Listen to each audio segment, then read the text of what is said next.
In Minneapolis, see the Buicks at Swanberg and Sheepy Buick Company on the corner of University and Hennepin, or Wynn Stevens Buick Town, 2370 South Highway 100. Minnesota Congressman William Frenzel today joined 14 other House Republicans in a letter to President Nixon expressing their concern over the use of what they called high-level bombing attacks against targets in Southeast Asia not directly related to the need to blunt the current invasion of the South. Frenzel said this meant the bombing by B-52s over North Vietnam. He said it gives us the posture of the aggressor. President Richard Nixon and National Security Advisor Henry Kissinger struggled to forge a peace between South Vietnam and the Communist forces of North Vietnam. As the U.S. presence in Vietnam diminishes, there is finally hope for an end to the war. 1972 is the year that the war in Vietnam experiences a false start towards peace.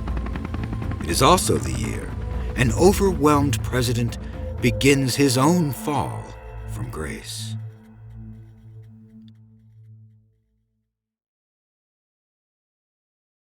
After the testimony of the 3 released prisoners of war and reports of multiple POW deaths, there is no doubt of the abuses unleashed by the North Vietnamese captors. Intelligence indicates that Son Tay, a small camp 23 miles west of Hanoi, is holding approximately 55 POWs. It is in the heart of North Vietnam and surrounded by thousands of North Vietnamese soldiers. President Richard Nixon approaches the Pentagon about enacting a daring rescue. General Donald D. Blackburn, Special Assistant under Army General Earl G. Wheeler, Chairman of the Joint Chiefs of Staff, is up to the challenge of engineering it.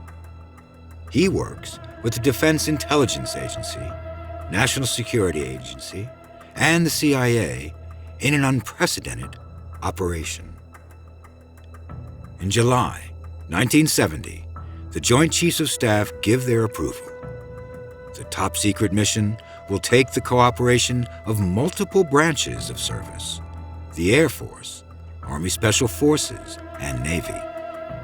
The teams, including 56 Special Forces troops, specifically handpicked for this mission and volunteer only, train in a life-size mock-up of Son Tay at the Eglin Air Force Base in Florida. Their secret training begins on August 20th, and they will log a total of 1,000 training hours. The Air Force is under command of Brigadier General Leroy J. Manor, and the Army under Colonel Arthur D. Bull Simons. Their plan is both brazen and daring. The Air Force assault will fly the Special Forces soldiers at night to attack enemy troops on the ground, free the prisoners, and then escape by helicopter. The Air Force will provide attack and suppression fire, while Navy aircraft will provide a nearby diversion with flares. November 20th, 1970. The soldiers' intense training is about to pay off. From a location in Thailand, 5 small attack planes, 2 support craft, and 6 helicopters take off under cover of night. It is 0218 hours when the choppers arrive at Son Tay. Flares light up the night sky as one copter destroys guard towers and decimates barracks with a hail of machine gun fire. Another helicopter does the unexpected. It crashes intentionally in the midst of the camp and unleashes its group of Green Berets. They rush towards cells to rescue the captive POWs as another copter lands outside the camp to provide attack fire and deposit more Green Berets. The 4th helicopter accidentally lands at another compound, confused by the fog, and the Green Berets engage in a firefight with North Vietnamese forces. There are no casualties.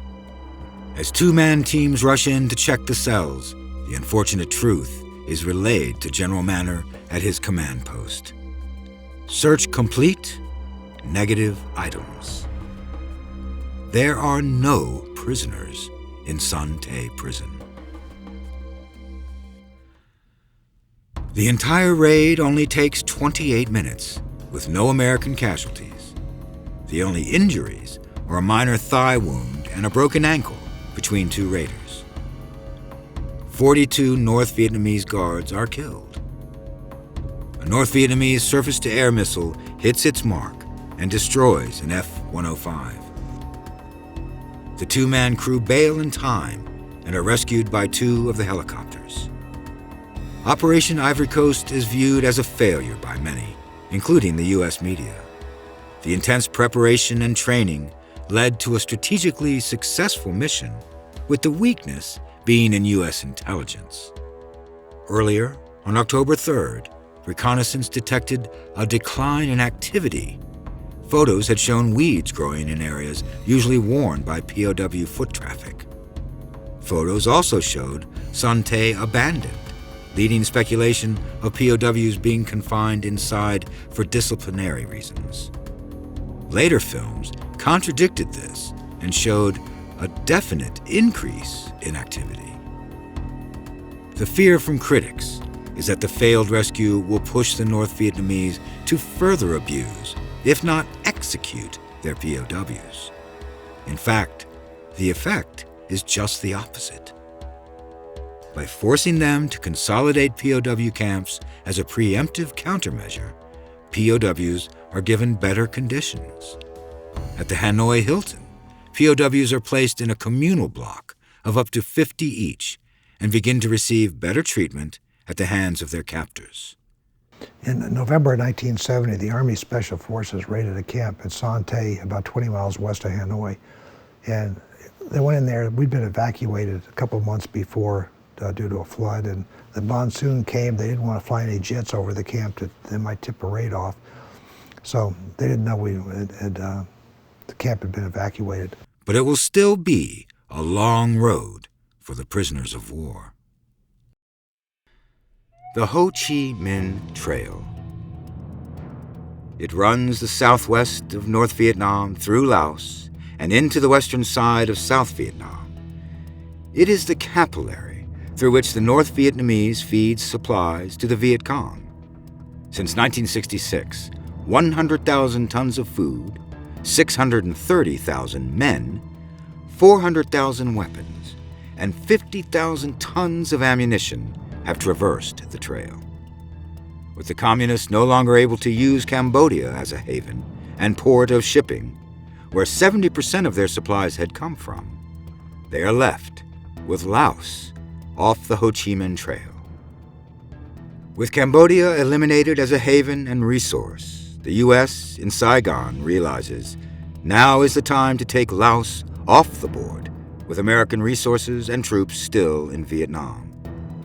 Add to that an alarming increase in communist activity on the Ho Chi Minh Trail, indicating a planned North Vietnamese assault.